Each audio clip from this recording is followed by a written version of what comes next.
Once you have created channels in your community for different types of communications, be it private, public, or an announcement channel, or a default channel, what all can you do within a channel? Let's take a look. So this is the test channel that we created. Let's send a message over here.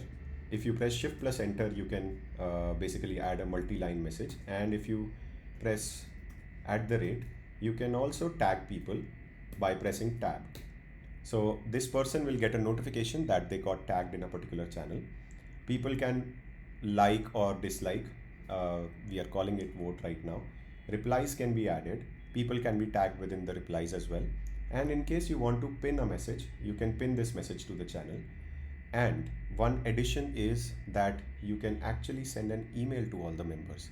So if you posted a message, it is quite possible that people might miss out the notification or might not be landing onto the channel every day. You can send it to their email inbox.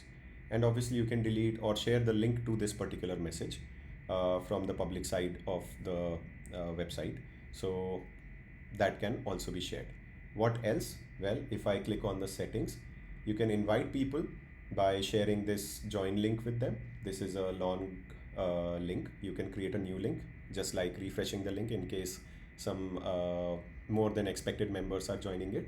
Or you can basically type an email ID of your friends and invite them directly to this channel. That's it. The channel has a lot of things. If you want to delete the channel, it cannot be recovered. You can basically delete it from here, or you can archive this channel, which can be recovered later from the list of archived channels. Thank you.